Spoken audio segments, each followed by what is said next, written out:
Hello everyone. आज की class में मैं आपको सुपर टेट 2022 साइंस फिजिक्स की क्लास कराऊंगी, जिसमें मैं आपको बल से रिलेटेड चीज़ें पढ़ाऊंगी। तो ये चैप्टर है बल, और इसमें बल में होगा अभिकेंद्रीय बल, अपकेंद्रीय बल, गुरुत्वाकर्षण, द्रव्यमान और भार, प्लायन वेग, उत्प्लावकता और आर्किमिडीज का सिद्धांत। तो चलिए स्टार्ट करते हैं। अभिकेंद्रीय बल, ये अभिकेंद्रीय बल है क्या? जब कोई वस्तु वृत्ताकार, यानी कि कोई भी वस्तु वृत्ताकार पथ पर गति करती है, तो एक बल सदैव उसे केंद्र की ओर वृत्ताकार पथ की त्रिज्या के अनुदित कार्य करता है। यही बल अपकेंद्रीय बल कहलाता है। जैसे जब कोई भी वस्तु या जीव किसी वृत्ताकार पथ पर चलती है, तो उस पर एक बल कार्य करता है। एक बल कार्य करता है जो उसे वृत्त के केंद्र की ओर लगता है। यह बल वृत्त का जो केंद्र है ना, उसकी ओर लगता है, जिससे वो गोल गोल घूमता रहता है। जैसे इसको अभिकेंद्रीय बल कहा जाता है। जैसे ये गोल गोल घूम रहा है ना, तो इसका जो बल है ना, वो आंतरिक रूप से लगेगा अंदर की तरफ। जैसे कि आपने देखा होगा कि गांव और शहरों में कभी जो मौत का कुआं होता है, तो उसमें राउंड राउंड शेप में एक एक इंसान क्या करता है, वो या तो बाइक या कार से गोल गोल घूमता रहता है। तो वो अभिकेंद्रीय बल के कारण ही घूमता है। तो ये अभिकेंद्रीय बल करता क्या है? यह बल लगाता है अंदर की ओर, यानी कि इस वृत्ताकार पथ के अंदर की ओर बल लगाता है। इसको अभिकेंद्रीय बल कहा जाता है। और यही चीज एक और उदाहरण है, जब रस्सी में किसी पत्थर को बांधकर घुमाया जाता है। जैसे रस्सी में कोई पत्थर बांध के ऐसे से राउंड राउंड शेप में घुमाया, तो ऐसे ऐसे घूमती रहेगी घूमती रहेगी। तो वो भी अभिकेंद्रीय बल के कारण ही गोल गोल घूमता है। तो चलिए आगे देखते हैं फिर। अब है अब अपकेंद्रीय बल। ये अपकेंद्रीय बल क्या है? ये बिल्कुल इसके अपोजिट है। अभिकेंद्रीय बल के बिल्कुल विपरीत दिशा में कार्य करता है। जैसे जब हम किसी कार में यात्रा करते हैं, मान लिया हम किसी कार में जा रहे हैं और कार में चल अचानक से कार को बाई ओर मोड़ देते हैं, तो क्या होता है? हम दाई ओर झुक जाते हैं। तो वो अपकेंद्रीय बल के कारण अपकेंद्रीय बल के कारण झुक जाते हैं। जैसे कि आपने ये राउंड शेप में ये एक झूला है, पहले ये क्या है, झूले नीचे लटके हुए थे और अचानक ये राउंड राउंड शेप में घूमने लगा। तो ये झूले बाहर की तरफ बल लगा रहे हैं। जैसे कि ये दिखाई दे रहा होगा आपको इमेज में, ये बाहर की तरफ ये ऐसे ऐसे ऐसे ऐसे हो गया। जैसे मैरी गो राउंड झूले में व्यक्ति बाहर की ओर एक अदृश्य बल का अनुभव करता है। यही अदृश्य बल अपकेंद्रीय बल कहलाता है। अभिकेंद्रीय बल में तो अंदर की तरफ एक राउंड शेप में अंदर की तरफ बल लग रहा था, और अपकेंद्रीय बल में क्या होता है? बाहर की तरफ बल लग रहा है। नेक्स्ट देखिए। अब देखिए गुरुत्वाकर्षण। गुरुत्वाकर्षण क्या है? कोई वस्तु किसी वस्तु को अपनी ओर आकर्षित करती है, तो वह गुरुत्वाकर्षण बल के कारण करती है। पृथ्वी पर वस्तुओं को अपनी ओर आकर्षित करती है। पृथ्वी के इस आकर्षण बल को गुरुत्वीय बल कहते हैं। जब वस्तुएं पृथ्वी की ओर इसी बल के कारण गिरती हैं। मान लिया कोई चीज है, एक बॉल है ये, और बॉल को गिराया गया, तो बॉल क्या करेगी? ऊपर तो उड़ेगी नहीं, तो सीधा नीचे ही आएगी। तो किसके कारण आएगी? गुरुत्वाकर्षण बल के कारण। या फिर आप ये भी कह सकते हो, हम पृथ्वी के अंदर रहते हैं या पृथ्वी के ऊपर रहते हैं? पृथ्वी के अंदर रहते हैं या पृथ्वी के बाहर या इसके ऊपर? पृथ्वी के अंदर तो हम रह नहीं सकते, क्योंकि पृथ्वी के अंदर तो बहुत ही लावा मैग्मा ये सब उपस्थित है। ये तो रहने की कोई जगह ही नहीं है। तो जाहिर सी बात है हम इसके ऊपर ही रहते हैं। तो हम इसके ऊपर जब रहते हैं, तो क्यों हम इसके ऊपर से नहीं गिरते हैं? हमें तो लुढ़क के गिर जाना चाहिए। हम इसलिए नहीं गिरते हैं, गुरुत्वाकर्षण बल के कारण। हम इस पर खड़े, हर एक चीज इस पर गुरुत्वाकर्षण बल के कारण ही स्थिर है। गुरुत्वाकर्षण बल के कारण। जैसे कि हमने ऊपर की ओर छलांग लगाई, हम ऊपर की ओर छलांग लगाते हैं, तो छलांग लगाते ही हम नीचे की तरफ आते हैं। तो वो किसके कारण आते हैं? गुरुत्वाकर्षण बल के कारण। क्योंकि पृथ्वी हमें अपनी ओर आकर्षित करती है। वो किस कारण? गुरुत्वाकर्षण बल के कारण। हर एक चीज पृथ्वी गुरुत्वाकर्षण बल के कारण पृथ्वी पर टिकी हुई है। तो चलिए आगे देखते हैं।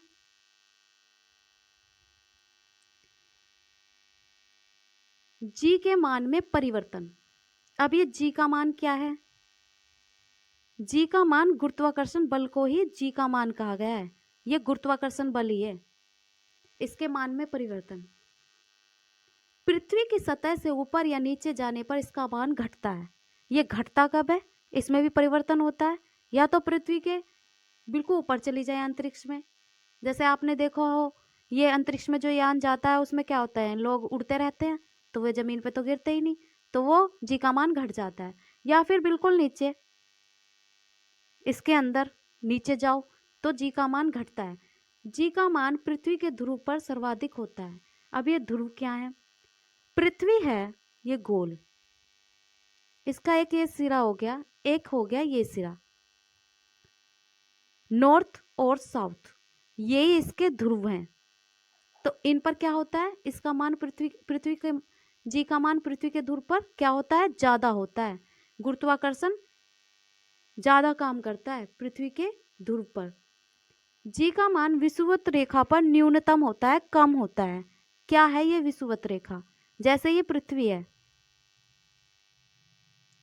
इसमें एक काल्पनिक रेखा है जो इसको बीच से काटती है, बिल्कुल बीच में होती है।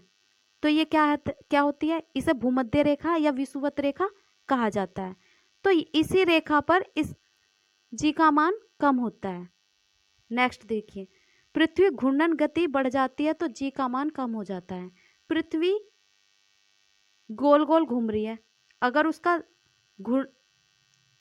उसकी घूर्णन गति बढ़ जाती है तो इसका मान कम हो जाता है, और पृथ्वी की घूर्णन गति घट जाती है तो जी का मान क्या हो जाता है, बढ़ जाता है। यानी कि गुरुत्वाकर्षण का मान बढ़ जाता है। तो चलिए आगे देखते हैं।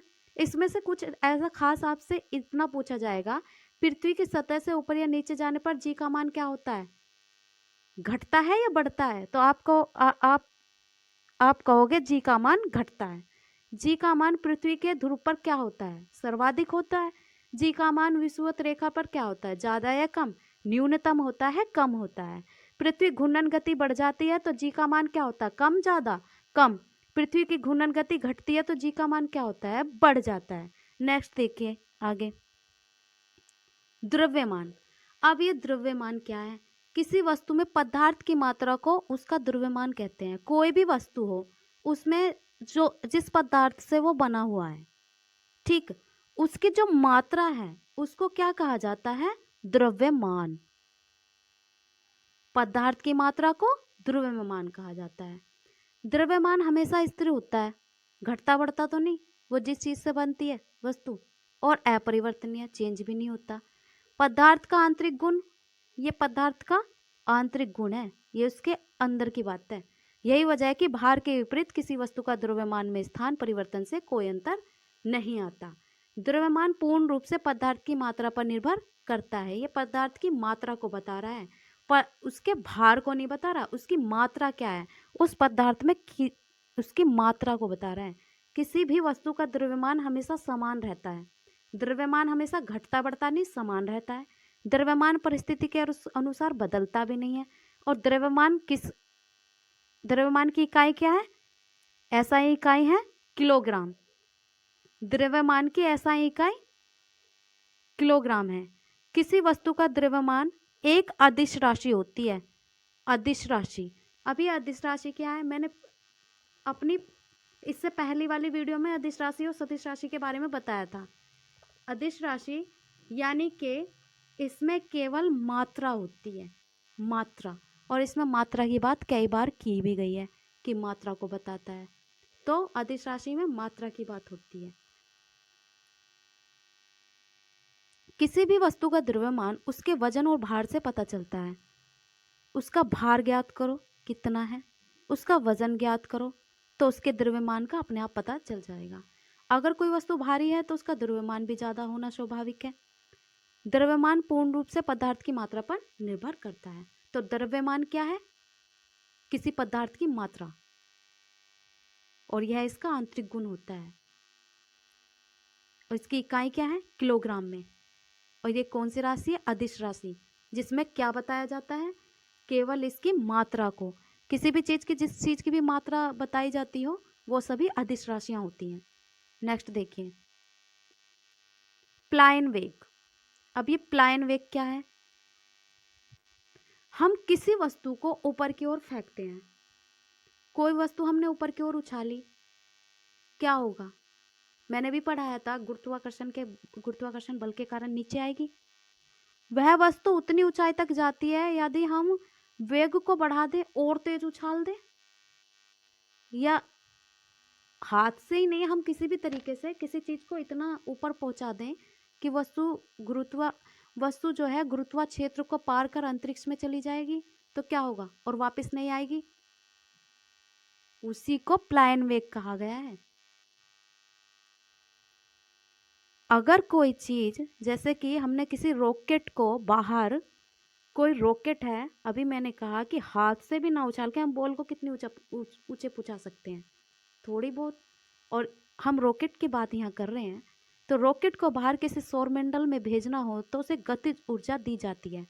उसे इतनी ऊर्जा दी जाती है, अर्थात उसे प्लायन वेग से ज़्यादा वेग दिया जाता है, जिससे यह रॉकेट अन्य ग्रह में चला जाए। अगर इस रॉकेट को प्लायन वेग से थोड़ा वेग दिया जाए तो ये वेग है। ये क्या है? वेग लिखा है। थोड़ा वेग कम दिया जाए तो गुरुत्वाकर्षण बल इसे आकर्षित कर लेगा। मान लिया कि रॉकेट को इतना ऊंचा ना किया जाए और ये कम में रह जाए, तो क्या होगा? पृथ्वी से अपनी ओर आकर्षित कर लेगी और ये रॉकेट उस जगह नहीं जाएगा जहां इसे भेजना है। तो प्लायन वेग क्या है? हम किसी भी चीज को इतनी ऊंचाई से उछालें या फिर किसी भी चीज से गतिज ऊर्जा से भेजें, तो क्या होगा? ये प्लायन वेग में चली जाएगी। ठीक,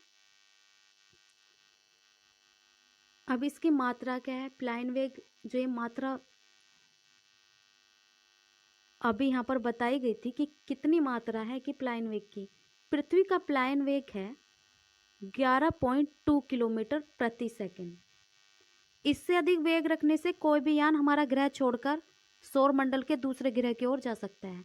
यानी कि इसकी जो मात्रा है इतनी है, इतने किलोमीटर प्रति सेकंड है, यानी कि 1 सेकंड में इतने किलोमीटर जाएगा। और इससे अधिक वेग रखने से कोई भी यान हमारा ग्रह छोड़कर सौर मंडल के दूसरे ग्रह की ओर जा सकता है। नेक्स्ट देखिए, तो ये प्लायन वेग, कोई वस्तु इतनी ऊपर अंतरिक्ष में पहुंचा दी जाए और फिर वापस ना आए, तो वो प्लायन वेग होता है। मतलब उसे गुरुत्वाकर्षण बल अपनी तरफ आकर्षित ना कर पाए, ये ऊपर अंतरिक्ष में पहुंच जाए, वही प्लायन वेग है। आगे देखिए, आर्किमिडीज का सिद्धांत। आर्किमिडीज के सिद्धांत के अनुसार जब किसी वस्तु को किसी द्रव में आंशिक या पूर्ण रूप से डुबाया जाता है तो उस वस्तु के भार में कुछ कमी का एहसास होता है। यह कमी वस्तु के द्वारा हटाए गए द्रव के भार के बराबर होती है। मान लिया कि कोई वस्तु है, कोई भी चीज है, उसे पानी में डुबोया। जब हम उसे पानी में डुबो रहे हैं तो वो डूब रही है थोड़ी या पूरी। अगर मान लिया वो पूरी भी डूबेगी तो पानी को हटाएगी, तो तभी तो वो डूबेगी। तो वो जो वस्तु है पानी में डूबती जा रही है, वो पानी को हटाती जा रही है। जो उस वस्तु का डूबा हुआ भार और वो हटा हुआ पानी, उसका भार, वो डूबा हुआ भार और हटाया हुआ भार, दोनों का वेट एक होके, और जो बचा हुआ भाग है, जैसे कि पूरी आंशिक रूप से एक द्रव में डुबोया जाता है, उस पर ऊपर की ओर से कार्य करता है। ये ऊपर की ओर से कार्य करता है जो कि उसके डूबे हुए भार और हटाए गए जल के भार के बराबर होता है। इसका वेट और इसका वेट, डूबे हुए का वेट और पानी का वेट एक जैसा हो जाए तो ही वो कार्य करता है, यानी कि वस्तु डूबती नहीं है। और अगर इसका वेट ज़्यादा हो जाए और पानी का वेट कम रह जाए तो वस्तु डूब जाएगी। जैसे कि जहाज समुद्र में तैरता है, यदि उस जहाज का भार उसके द्वारा हटाए गए जल के भार के बराबर नहीं हो तो वह जहाज पानी में डूब सकता है। इसलिए जहाज को इस तरह खास डिजाइन किया जाता है कि जहाज का भार की तुलना में उसके द्वारा हटाए गए जल का भार अधिक होता है। इस तरह जल द्वारा जहाज को ऊपर की तरफ विस्थापित यानी उछाल बल मिलता है। किसके कारण? जहाज का वेट कम हो जाता है और पानी का वेट ज़्यादा हो जाता है। तो वो जहाज को ऊपर की तरफ बनाकर रखता है, यानी कि ऊपर की तरफ उछाल बल लगाता है, जिससे जल के ऊपर जहाज तैरता रहता है। आर्किमिडीज के सिद्धांत में कोई भी वस्तु पानी में डुबोई जाती है, जितनी वो डूबती है और जितना पानी वो अपनी तरफ से उसको हटाती है, पानी को इर्द गिर्द हटाती है, उसका वेट और डूबे हुए का वेट, ऊपर से जितना वो जहाज है उसका वेट बराबर हो जाता है, जिसके कारण जहाज पानी में तैरता रहता है। और अगर ऊपर का वेट ज़्यादा हो जाए और पानी का वेट कम हो जाए तो जहाज पानी में डूब जाएगा। यही आर्किमिडीज का सिद्धांत है। तो आज की क्लास में सिर्फ इतना ही। अगर आपको क्लास अच्छी लगे तो लाइक करें, सब्सक्राइब करें, कमेंट करें। Thank you so much.